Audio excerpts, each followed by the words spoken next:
उत्तर प्रदेश के प्रयागराज में हुए महेशपाल हत्याकांड में पुलिस लगातार एक्शन में है। अतीक अहमद का करीबी वहीद अहमद बांदा पुलिस के एनकाउंटर में गंभीर रूप से घायल हो गया और अतीक अहमद के करीबी वहीद पर 50,000 रुपए का इनाम घोषित है। और जानकारी के मुताबिक मुठभेड़ के दौरान वहीद के पैर में गोली लग गई, जिससे वह गंभीर रूप से घायल हो गया और वो फिलहाल अस्पताल में भर्ती है।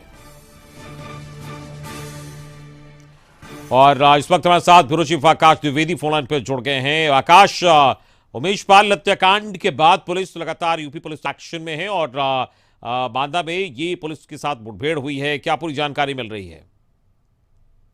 बता दें कि उमेशपाल हत्याकांड के बाद जहां प्रयागराज से लेकर ही सत्ता के गलियारों में हलचलें तेज हो गई थी, वहीं पर हाउस में बोलते हुए भी मुख्यमंत्री योगी आदित्यनाथ ने साफ तौर पर यह कह दिया था कि वो अपराधियों को मिट्टी में मिला देंगे। इसी क्रम में उत्तर प्रदेश की भी पुलिस को उन्होंने खुली छूट भी दी कि ऐसे तरीके से दहशतगर्द जिन्होंने दहशत फैलाने का काम किया और इस हत्याकांड में जो लोग भी शामिल हैं उनको जल्द से जल्द गिरफ्तार किया जाए और किसी भी तरीके से कोई कोताही न बख्शी जाए। इसको लेकर 2 एनकाउंटर पहले भी हो चुके हैं। वहीद ये अतीक अहमद का पुराना खास साथी बताया जा रहा है, जिसको इस हत्याकांड के बाद लगातार यूपी पुलिस, यूपी एसटीएफ और वहां की क्राइम ब्रांच टीम लगातार तलाश कर रही थी, जिसकी आज सूचना मिलती है ये बांदा में देखा जा रहा है, जिसके बाद पुलिस टीम इसकी घेराबंदी करती है। तो वहां पर दोनों के बीच मुठभेड़ होती है और मुठभेड़ में वहीद को गोली मारकर जो है यूपी पुलिस पकड़ी हुई है और गंभीर रूप में वहीद घायल है, जिसको इलाज अभी अस्पताल में चल रहा है। आपको बता दें कि अतीक अहमद का ये खास गुर्गा भी बताया जा रहा है और कई आपराधिक मुकदमे भी इसके ऊपर पूर्व में भी दर्ज है। चलिए, इस पूरी बातचीत के लिए बहुत बहुत शुक्रिया आपका। आप बने रहिए, आगे भी आपसे हम बातचीत करेंगे। फिलहाल आपको बता दें कि आकाश द्विवेदी ब्यूरो चीफ हमें बता रहे थे किस तरीके से उमेशपाल हत्याकांड के बाद अतीक अहमद का ये करीबी माना जाता है, जिसकी पुलिस के साथ मुठभेड़ हुई है, जिसमें गंभीर रूप से घायल हुआ है।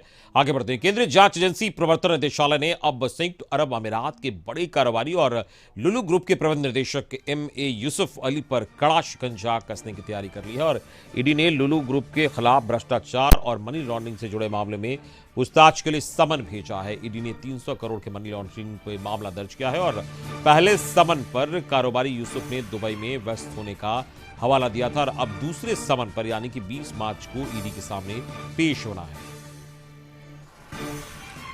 और आकाश द्विवेदी ब्यूरो चीफ हमारे साथ जुड़े हैं, हम उनसे बात करेंगे। आकाश, मुसीबत में फंसे हैं लुलु मॉल के जो हैं संस्थापक और कारोबारी यूसुफ अली ने को ईडी ने समन भेजा, पहले भी समन भेजा गया था, लेकिन एक बार फिर से मुश्किलें बढ़ी है।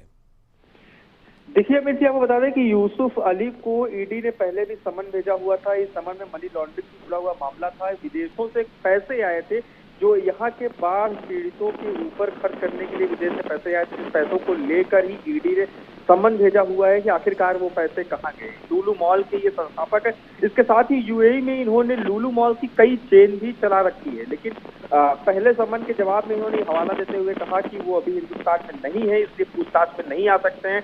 तो इसके बाद दोबारा से उनको समन भेजा गया है। 300 करोड़ रुपए की मनी लॉन्ड्रिंग से जुड़ा हुआ मामला ये बताया जा रहा है, जहां पर यूसुफ अली को ईडी के सामने 20 मार्च के पहले पेश होना है। 30 मार्च को ईडी के सामने इनको पेश होना है, जहां पर ईडी इनसे पूछताछ करेगी कि आखिरकार बाढ़ पीड़ितों के लिए जो पैसा यानी कि 300 करोड़ रुपए आया हुआ था, आखिरकार वो कहां गया है। उनके हिसाब को जानने के लिए ईडी इनके ऊपर जो है पूछताछ के लिए अपना सम्मन भेजी हुई है। चलिए, इस पूरी बातचीत के लिए बहुत बहुत शुक्रिया आपका। आकाश द्विवेदी बता रहे थे किस तरीके से लुलु मॉल के जो संस्थापक हैं यूसुफ अली, उनकी मुश्किलें बढ़ी है। पहले भी उन्हें समन भेजा गया था, एक बार फिर से समन भेजा गया है। आगे बढ़ते हैं। मुख्यमंत्री योगी आदित्यनाथ ने राजधानी लखनऊ में अपने आवास पर जनता दरबार लगाया। इस दौरान उन्होंने लोगों की समस्याएं सुनी और उन्होंने अधिकारियों को जन समस्याओं के त्वरित निराकरण का निर्देश दिया। सीएम ने जनता दरबार में आए लोगों को विश्वास दिलाते हुए कहा कि किसी भी अपराधी को छोड़ा नहीं जाएगा। साथ ही लोगों को आश्वस्त करते हुए कहा कि सबकी समस्या का निस्तारण करना उनकी प्राथमिकता है और सभी के साथ न्याय किया जाएगा।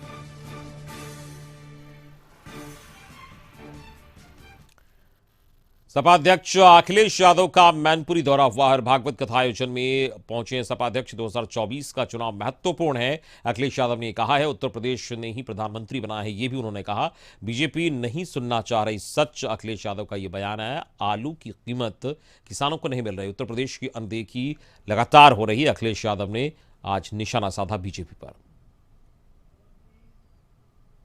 पार्टी की सरकार में 100 माफियाओं की सूची कभी नहीं आएगी, 10 माफियाओं की सूची कभी नहीं आएगी। इसलिए नहीं आएगी क्योंकि जब भी सूची जारी होगी उसमें भारतीय जनता पार्टी के लोग सबसे ज्यादा होंगे। ममता जी से मिल भाई मैंने विधानसभा में पूछा कि टॉप 10 माफियाओं की सूची दे दो, टॉप 100 माफियाओं की सूची दे दो। आज तक सरकार ने नहीं बताया। सरकार इसलिए नहीं बता रही है क्योंकि सबसे ज्यादा बीजेपी के लोग निकलेंगे उसमें। आज आप बताइए मैनपुरी में जमीन कौन कब्जा कर रहा है? गैर कानूनी काम मैनपुरी में कौन कर रहा है? सब बीजेपी के लोग। उत्तर प्रदेश के बलिया जिले में जमीनी विवाद में जमकर मारपीट करने का मामला सामने आया है। एक पक्ष की पीड़ित परिवार ने डीएमएसपी से गुहार लगाई है और जमीनी विवाद के दौरान एक वीडियो भी वायरल हो रहा है जिसमें एक महिला द्वारा दबंगों के उत्पात का छत से वीडियो बनाते समय महिला के ऊपर ईंट पत्थर फेंकते नजर आ रहे हैं। मामला बांसुरिया थाना अंतर्गत पूरा गांव का है और डीएमएसपी ने गुहार लगाने वाले पीड़ित पक्ष की माने तो दबंग जबरिया हमारे जमीन पर रास्ता निकालना चाहते थे, जबकि जमीन का बैनामा कराया गया है और आरोप लगाया कि जबरिया जमीन पर विवाद किया जा रहा है और ये जमीन पर कब्जा की बात कही जा रही है, जिसको लेकर लगातार हंगामा और आपसी विवाद बढ़ता दिख रहा है।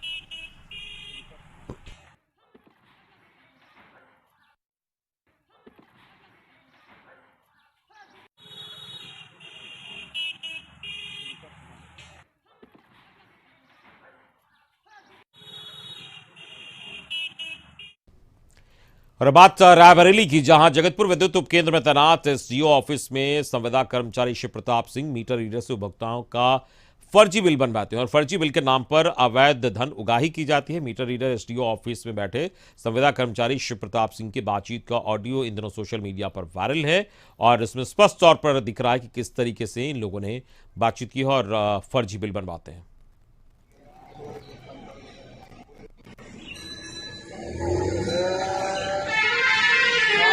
वाले आएंगे तो महादेव को पूजो की गणेश भगवान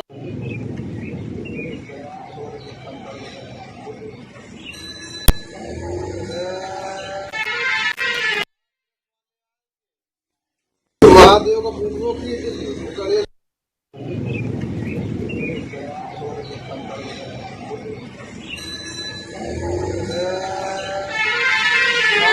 वाले आएंगे तो महादेव का पूजो की गणेश भगवान।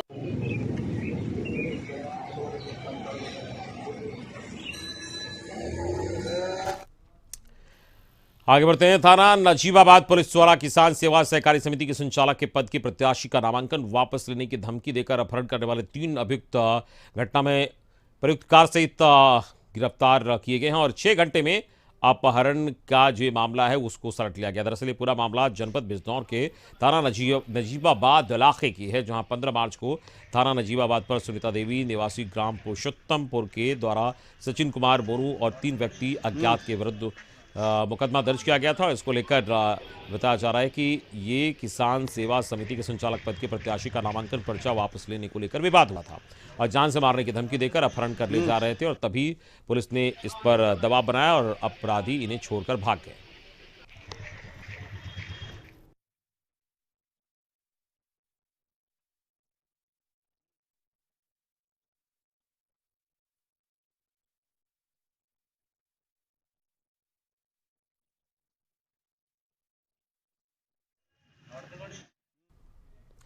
आइए एक बार फिर से हम रायबरेली की बात करेंगे, जहां जगतपुर विद्युत उपकेंद्र में तैनात एसडीओ ऑफिस में बैठे संविदा कर्मचारी शिव प्रताप सिंह मीटर रीडर से उपभोक्ताओं का फर्जी बिल बनवाने के लिए बात करता है और ये ऑडियो वायरल हुआ जिसमें गालियां भी दे रहा है वो, और किस तरीके से उपभोक्ताओं को लेकर फर्जी बिल बनवाए जाते हैं, धन उगाही की जाती है अवैध रूप से, ये स्पष्ट तौर पर देखने को मिला है। वो ऑडियो भी हम आपको सुनवा रहे हैं।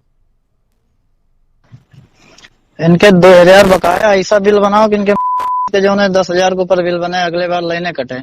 हाँ एसपी मोहम्मद जी। हाँ इनके कितना 448 के कितना बनाओ कि 10,000 के ऊपर बिल बने। हम बाकी झेल ले, वैसे साहब बता रहे हम सीडीएम मरवा। ठीक ठीक ठीक, कितना डाली? सुनो 448 गए, 448 गए, 10 के ऊपर डकावेगा ना, 10 के ऊपर डकावा गए। सुनो 12 4 16 13 17 5200। अरे यार नहीं ऐसा की गलती से एक अंक आगे लग जाए ना। नहीं 18 कर दी, 1850 डालो। हाँ तो रुकिए यार पैसा दे रहे हैं, मैंने कहा जितना पैसा ले लियो साहब, अगर कह दें तो जो 1000-2000 मुर्गा का पैसा पकड़ो, समझ रहा हूँ। चलो ठीक है, कतरे बहुत मैंने क्या 4 दिन अंधेरे में रखा। तो CDF हो तो अबे खुली तो और बनी ना, हाँ तो CDF तुरंत खोल रहे हैं ना, तो 10 के ऊपर जाएगी। जो CDF में तुम डाले हो ना 1850 है, 2850 डाले। ये माल अच्छा लग रहा है।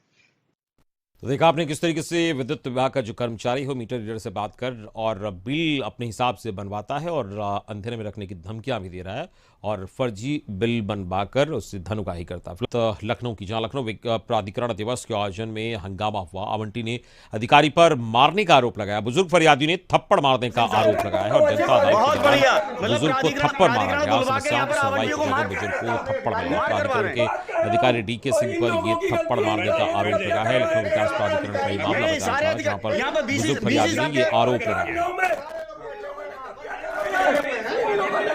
एक प्रकाश जी ने 2021 में कहा कब्जा कराइए, सब कुछ बताया। पवन गंगवार है, उन्होंने फिर रोक दिया। पवन गंगवार टोटल मिले हुए सर भूमाफियाओं से। अभी आज की घटना क्या? आज की घटना ये, मैं बात कर रहा था उनसे, DK सिंह साहब है यहाँ पे अधिकारी, उन्होंने मेरे 2-3 तमाचे मार दिए, चश्मा तोड़ दिया, ये खून भरा मेरे। अच्छा, इसकी शिकायत आपने कहीं की?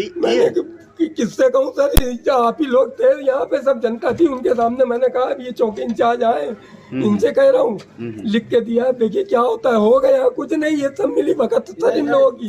ये लोग यहाँ जनता को बुला के यही करते हैं, इसके अलावा कुछ नहीं करते सर। कौन सा 3 मैं यहाँ आया नहीं 19 साल में, ये मुझे बताएं तो। मेरे पास सब रिकॉर्डिंग। लखीमपुर खीरी से खबर, जहां गोला पुलिस क्राइम ब्रांच और बदमाशों में मुठभेड़ हुई। मुठभेड़ के दौरान जीतू नाम के अपराधी के पैर में गोली लगी है और जीतू का साथी आकाश अवस्थी को पुलिस ने गिरफ्तार कर लिया। मुठभेड़ में घायल अपराधी जीतू को जिला अस्पताल में भर्ती कराया गया है। और जैसे ही उन्हें बाइक पे 2 सवार आधे दिखाई दिए, उन्होंने हाथ रोकने का प्रयास किया। बदमाशों ने पुलिस पर फायर करना शुरू कर दिया। पुलिस ने भी अपने बचाव में अपने आत्मरक्षार्थ फायर किया, जिसमें एक बदमाश के 3 महीने पुराने समझौते पर अमल न होने से नाराज बिजली कर्मचारी आज रात 10 बजे से कामकाज बंद कर देंगे। हालांकि इस कार्य बहिष्कार के दौरान जरूरी सेवाएं ठप नहीं होंगी और बिजली आपूर्ति अप्रभावित रहेगी। उधर शासन ने भी हड़ताल से निपटने के लिए कमर कस ली और बिजली कर्मचारियों की छुट्टियां तो रद्द की जा चुकी है। अतिरिक्त कर्मचारी भी जुटाए जा रहे हैं। हमारी ओर से वार्ता में केवल एक निवेदन था कि जो लिखित समझौता है उसका क्रियान्वयन होना चाहिए। और लखीमपुर खीरी कोतवाली के सामने शराबी ने जमकर हंगामा किया और शराबी को मौके से हटाने के लिए पुलिस मनाती रही और साइकिल की चेन चढ़ा रहे पुलिसकर्मी का वीडियो वायरल हो गया। और निघासन कोतवाली के सामने का यह मामला बताया जा रहा है, जहां शराबी ने जमकर हंगामा किया।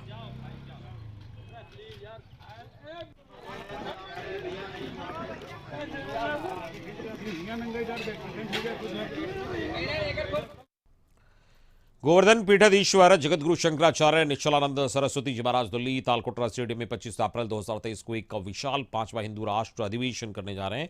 इस विशाल अधिवेशन में देश विदेशों से भारी संख्या में प्रतिनिधि सम्मिलित होने जा रहे हैं। इसी कड़ी में भ्रमण पर निकले जगतगुरु शंकराचार्य निश्चलानंद सरस्वती जी महाराज आगरा पहुंचे। आगरा के संवाददाताओं से बात करते हुए उन्होंने कहा कि अखंड भारत ही हिंदू राष्ट्र है। आज हम जिस सक्सेस से जुड़ने जा रहे हैं वो सनातन धर्म की सर्वोच्च पीठ पर बैठे हुए पीठाधीश्वर मैं बात कर रहा हूँ पुरी शंकराचार्य निश्चलानंद सरस्वती जी महाराज की, जो समय समय पर लोगों का मार्गदर्शित करते रहे हैं, धर्म का प्रचार प्रसार करते रहे हैं। मैं बात करूंगा पुरी शंकराचार्य निश्चलानंद सरस्वती जी महाराज से। हमारे आपके शरीर में जो चक्र हैं उनका वर्णन है। उनमें 4 आमनाय पीठ चक्र हैं, एक में ऋक, एक में यजु, एक में साम्य, एक में अथर्व की प्रतिष्ठा है। श्रीमद् भागवत और विष्णु का विचलन करने पर यह तत्व उद्भासित होता है कि हिरण्य गर्भात्मक ब्रह्मा जी के पूर्व मुख से ऋग्वेद की, दक्षिण मुख से यजुर्वेद की, पश्चिम मुख से सामवेद की, उत्तर मुख से अथर्ववेद की अभिव्यक्ति हुई।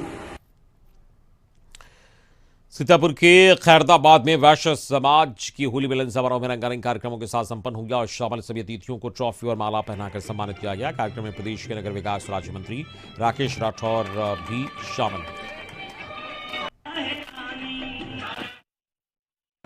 बाढ़ लगभग हमारी विधानसभा में 146 विधानसभा बाढ़ आती नहीं क्योंकि सूखा है। हमने जहां हमारे सेवता में आती है तो हमने कहा भी था कि सेवता में आती है तो बाढ़ कुछ पानी हमारे में कुछ कन्वर्ट कर दे तो कुछ बाढ़ कम हो जाए क्योंकि हमारे अंदर सूखा चलता है। एक गोला एक सीतापुर में जो है सराय नदी है ये सूखी रहती है।